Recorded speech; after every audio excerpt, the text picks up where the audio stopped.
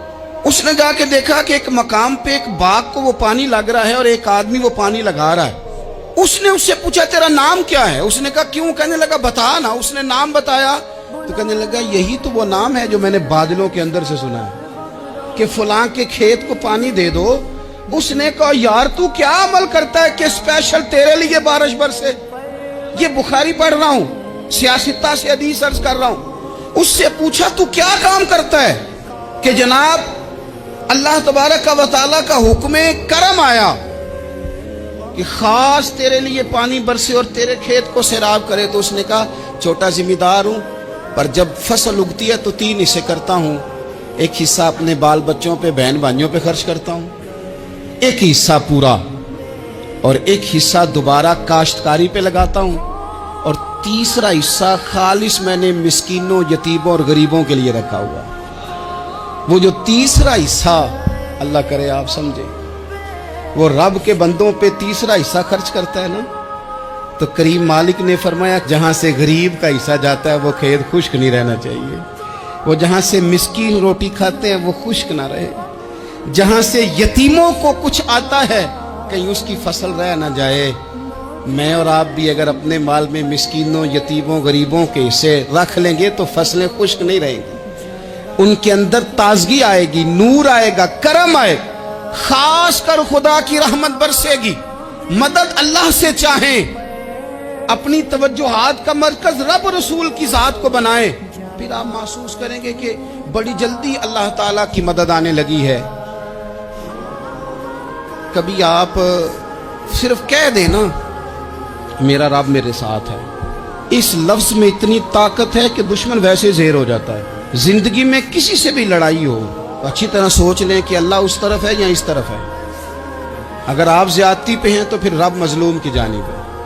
اگر اللہ کی مدد آپ کے ساتھ ہے تو دنیا کی کوئی طاقت آپ کو گرا نہیں سکتی، اور اگر آپ مظلوم کے مقابلے میں ظالم بن کے آپ کھڑے ہو گئے ہیں اور آپ نے رویہ وہ اختیار کیا ہے کہ جس میں مدد نہیں آئے گی، تو پھر یاد رکھ لیں کہ آپ کوئی بھی ہیں، کہاں بھی ہیں، آپ کمزور ہیں۔ طاقتور تھے ابتدائے اسلام میں، ظاہری طاقت تھی کفار مکہ کے پاس، وہ ڈنڈوں سے مارتے تھے غریبوں کو، ان کے ہاتھوں میں ڈنڈے تھے، پر خدائی طاقت ان مظلوموں کے ساتھ تھی۔ صاحب زرقانی نے لکھا ہے حضرت زنیرہ رضی اللہ تعالیٰ عنہ ایک لونڈی ہے، غریب ہے، ماڑے دا کی کام محمد نس جانا یا رونا، غریب سادی بی بی اور لونڈی کنیزہ، ایک مشرک کی کنیزہ تھی، انہوں نے کلمہ پڑھ لیا، وہ ڈنڈوں سے مارتا، دروں سے مارتا، تکلیف دیتا۔ حضرت زنیرہ رضی اللہ تعالیٰ عنہ کو اتنا مارا، اتنا مارا۔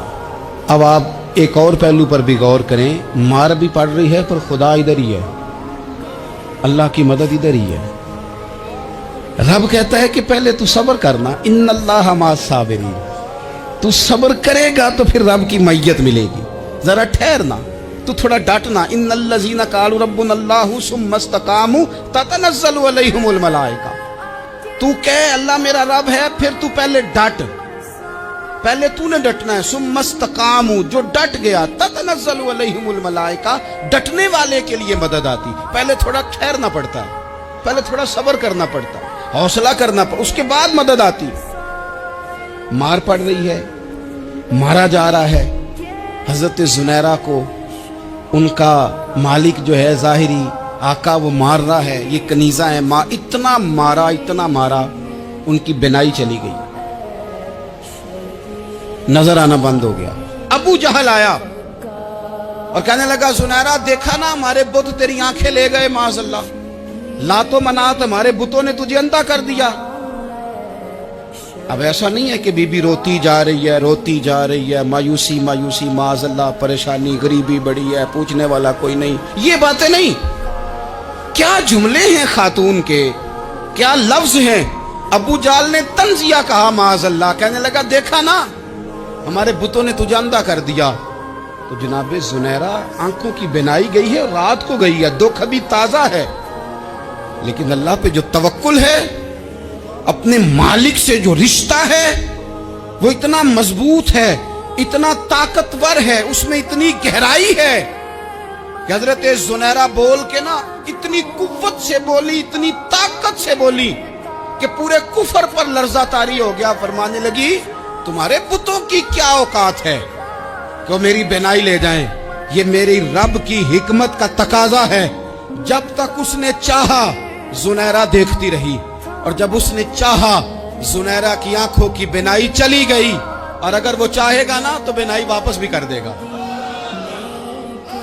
اگر ہو ذوق یقین پیدا تو کٹ جاتی ہیں زنجیریں، اگر وہ چاہے گا تو بینائی آ بھی جائے گی۔ حضرت زنیرہ نے رات کو یہ لفظ کہے، ابو جہل اور سارے کفار ڈر کے سن کے چلے گئے، آپ اطمینان سے آ کے بستر پہ سوئی۔ جب سویرے اٹھی تو اللہ نے آنکھوں کی روشنی واپس کر دی تھی۔ آنکھوں کی اب چھڑی پکڑی ہے، بازاروں میں گھومتی ہے، کہتی ہیں بلاؤ کدھر ہے تمہارے نعت و منات، دیکھو میرے رب نے روشنی واپس کر دی۔ آ کر میرے ساتھ ادھر آ، ستمگر ہنر آزمائے، تو تیر آزما ہم جگر آزمائے۔ بیمار لوگوں یاد رکھو، کہہ دیا ڈاکٹر نے کہ تو بڑا بیمار ہے، تو بڑا کمزور ہے، یہ ہو گیا وہ ہو گیا، تو ڈاکٹر اپنے علم کے مطابق بات کر رہا ہے، ہوگا تو وہ جو میرا رب چاہے گا۔ کمزور ہو جانا، پریشان ہو جانا، تکلیف میں آ جانا، پتہ نہیں بات ہو گئی ہے تو جانے کیا ہو جائے گا۔